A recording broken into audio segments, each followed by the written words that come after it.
welcome back to another video today, and thank you for joining me. Today we're going to be having a look at a new game coming out from Paradox Interactive called Star Trek Infinite. It's due for release around the middle of October, I think October 16th, I think. They've just started releasing a few dev diaries over the last week or so, so I'm going to start looking into the dev diaries and doing a few videos on them to try and explore the game features and let people know what it's about, because I will be playing this game. I'll be doing some multiplayer videos and different videos on the combat and game mechanics and things like I've done similar to Stellaris. So I'll be playing Stellaris and this game quite a bit because I am a Star Trek fan, and as this is based on the Stellaris engine, as you can see in the video footage, it's very much in the Stellaris theme and space exploration and the Star Trek type of game. So let's dive into the dev diary. So we've got dev diary number 1. First area is the idea. Every game starts with an idea, and for Star Trek Infinite, the idea was to recapture the feeling of Star Trek strategy games of the early 2000s. That mix of playing with Star Trek ships on big maps and fighting the other empires for supremacy. An important part was not to simply do a remake of Birth of the Federations or Armada. We wanted a game that captures the feeling of playing these, a modern take on the concept that they had stories and gameplay from the Federation level perspective, something like that feeling you get from playing Stellaris. So that sounds really good, because I really enjoyed Birth of the Federations back in the day. Didn't play too much Armada, I played a little bit of it, but I really liked Birth of the Federations, and that was 20 years or so ago now, and it's still a good game. Yeah, and that's what really got me into space strategy games. Really, before that I was more into Civ type game. So that's really good. That I'm glad they're not trying to recreate it, but they're trying to add like a Birth of the Federations, I guess, sort of feeling to like a Stellaris type game with the space exploration that they've currently got. So I hope they keep that. That sounds really positive. The next part we've got in the dev diary is charting the stars. We quickly knew that Nimble Giant, they're the producer of the actual game, who are in partnership with Paradox Interactive, was the perfect studio for this game. Firstly, we saw the strength of their Master of Orion remaster, and then during early milestone delivery, where they were able to prove their mastery of the grand strategy game. They quickly built up trust with Paradox and Paramount with their passion for authenticity and great gameplay ideas. So I like that they've mentioned in their grand strategy game. So it sort of seems to me that, yeah, it's going to be a 4X type space type game along the lines of Stellaris, but more along the grand strategy feel. I think that's the direction they're going to take this game over time, like we've seen with Stellaris. It's not just your typical 4 times, it's a grand strategy sandbox type game. So continuing on, we laid out a path for the game to be in the established series, the Next Generation, Deep Space Nine and Voyager. At the point when we started this game, Discovery and Picard was still ongoing, and we wanted to avoid making something that would be directly contradicted in the shows at a later point. The original series and the animated series could be referenced, but our style and tone should be set in the show of the 90s.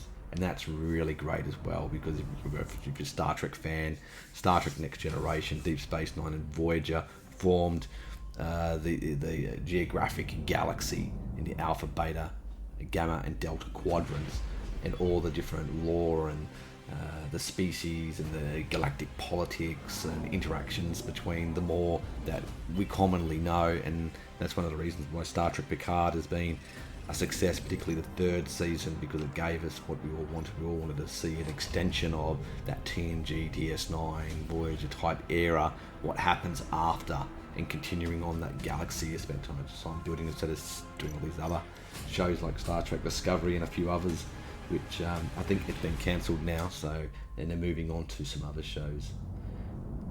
It should be mainly occur in the timeline of these series, and we should pick our visuals to match them, and our stories should reflect the storytelling they used. We needed diplomacy to remain a prime part of the game, and we needed to balance the perspective between major and minor powers in the Alpha and Beta quadrant. We needed to be better at telling the long story, focusing on the events that play out in the show and how players can affect these. that sounds really good as well, that they're basing the game around the actual core canon storyline across the Alpha and Beta quadrants, which I guess means you've got the Federation, the Klingons, the Cardassians, the Romulans. There's going to be a whole series of events throughout their history, starting in the Picard era, moving onwards, the Neutral Zone, and all the political events of the Klingon Civil War, and I guess along those lines. And they're not going to delve, I guess, too much into the Picard era because that's still ongoing. Perhaps future expansions or DLCs and patches and things like that in the future may delve into that over the next few years, because we have to see whether there's going to be a fourth season of Picard. They said the third was the last, but we don't really know yet. It's been so popular that they might make a fourth. So that's really good. They're going to intertwine. So maybe instead of, well, I guess you can have anomalies, but you're probably going to have all these political events and that occur during the course of the game, and you've got choices to make, and that'll probably be linked to all these historical events or canon events that happened in the actual Star Trek galaxy. With these choices made, a lot of the questions we had were answered. Who were the major powers in the game? What important events needed to happen? And how are we going to work these stories into the game, no matter what empire you selected to play?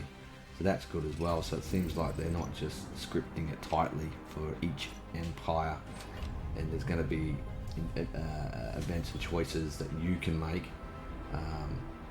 no matter which empire you play. So I guess there's events which happen in the Federation, in the Romulans, maybe you get interactions or events that occur which impact your empire and how you respond to that. So that sounds good as well. Moving on to the next part. Turbulence and triumphs. The Trek universe is huge, and we really needed to focus on what stories we wanted to tell and what would amplify these and not distract us. Should we have fallen empires like Tukon, the Talosians, or Iconians?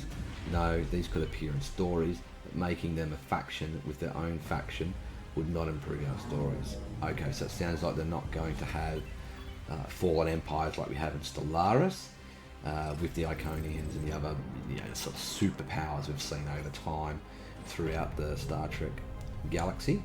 And that's probably good, because I think they're aiming to keep the focus on the Alpha and Beta quadrants and the interplay between the empires.